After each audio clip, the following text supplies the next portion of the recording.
So Dr. Keniston asked me to talk to you about why I chose the music that I did for my recital, which is now going to be in the fall, and I will graduate in December. Anyway, we're going to open with a setting of Veni Sancte Spiritus by Mozart. Um, I've been in church music for a really long time, and so I've done a lot of Christmas and a lot of Easter. So I tend to gravitate towards the liturgical holidays that are different, Pentecost being one and All Saints being the other. So I gravitated to this piece because I like the text about Come, Holy Spirit, come. I also think that this genre of music from the classical period just has an elegance to it that we don't get all the time. I love the fact that it just has an elegant sound, an elegant feel. This particular one is chorus, and then it has a solo quartet with it. It's beautiful singing, it's very accessible, and in Latin, which is very easy for us to sing. I think that you'll really enjoy it. It's the notes are not difficult to learn, but the style is a bit tricky. Then we're going to move to a setting of Ave Verum Corpus by William Byrd. I chose this specifically because I wanted something from the Renaissance period. I don't get a chance to do a lot of that music in the church world, and I've always wanted to do some of it to learn more about it. So we will be exploring the performance practices of Renaissance music. Actually, I'm pursuing it now and looking at it so that we'll be able to do it together in the fall. It's a beautiful piece. It's very slow. You'll hear on the recording.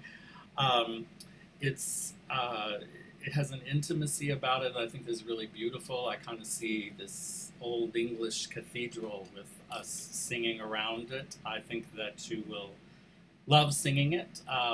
It does have some challenges in that the alto part and tenor part are pretty much the same range, so we'll work on that as well. And then we're moving to the Brahms Liebeslieder Walzer, which is pretty famous. Some of you may have already sung it.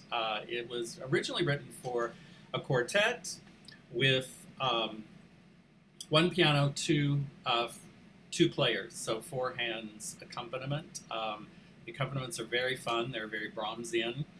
And actually, I said that it was originally written for a quartet. It was originally written for SAT, four voices, ad lib. So it could be a choir or it can be a quartet. They're quite beautiful. We're going to do three of the movements, number 8, number 11, and number 12.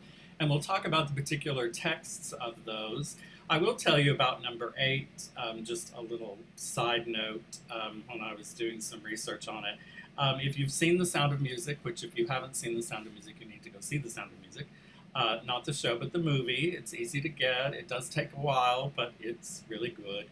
And the captain and Maria do a dance on kind of the rotunda of, or balcony, I guess, of the house where he lives. And the dance that they do is actually the number 8 is designed to go with that dance. I don't think we'll be doing the dance, but who knows? Maybe we'll change into Lederhosen for that number. I think it'll be quite festive. From there, we're going into a piece called The Lamb by Corbett-Jean, which is contemporary, one of the first kind of contemporary choral scenes to come out. Some of you may have sung his piece, Bitter for Sweet. It's done in a lot of high school and college choirs. This one is not done quite as much. It's based on a text by William Blake, which is a child speaking. Little lamb who made thee, the child is speaking to the lamb. And it goes through different questions that, or statements that the child makes. And then, even though it is a child, at the end, the child answers the questions for both the lamb and the child. This particular setting and this text is special in my family. I had a nephew that was born 25 years ago, and he didn't live more than 30 days.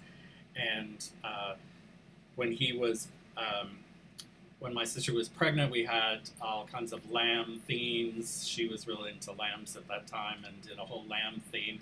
And she was actually in choir in high school, and her high school choir sang this piece. And it was one of her favorites, and she has always loved it, and I've always loved it. And we wanted to have it at his memorial service. But as you will hear, it's not that easy, and it was not something that we could really put together, and so we did kind of a different thing with this same text. But this is really a gorgeous, gorgeous setting. It's very dramatic, very Debussy. I think that you'll enjoy it. It comes to a very, very big, sonorous, dramatic ending. And after that, we're doing Ballad to the Moon, and I included in the copies the information from the composer. This is actually his text and his music. And he talks about it could be the thee that is being indicated in the text could be a person that is a love, or it could be just nature. I kind of think about it as a dream. Not a dream that we're having when we're asleep, but a dream that we want in life.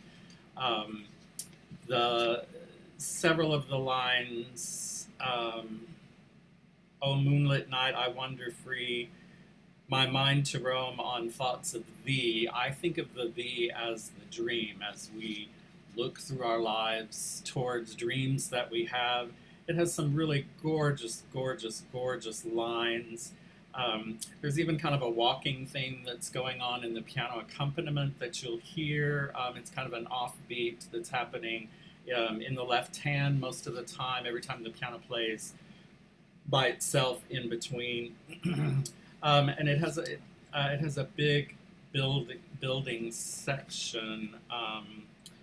My soul, my soul, my soul, my soul, my singing soul cries to thee. My singing soul cries to thee, come sing with me. It's really gorgeous. I didn't know about this composer. Dr. Keniston actually introduced me to him through some music that we were doing with Fort Worth Chorale, and I liked his work, and so I started looking at all of his songs, and this is the one that I chose. And then we are going to close the concert with the Moses Hogan setting of Ride On King Jesus, which is obviously about the triumphal entry of Christ on Palm Sunday, beginning Holy Week. I didn't really choose it because of that. I think it's just plain fun to sing.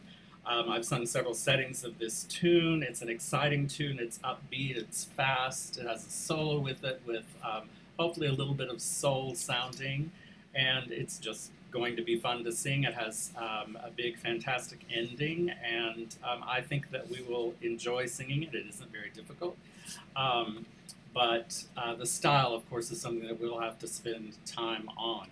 So that's my program, and if everything wasn't the way it is, we'd be rehearsing the program right now and getting ready to perform it, but alas, things have been different, so I will be back in the fall for at least the first 3 weeks, and we will learn this music and have a concert together, and it's going to be thrilling. So joy to each of you, and I hope to run into you maybe sometime this summer when we are not social distancing. Take care.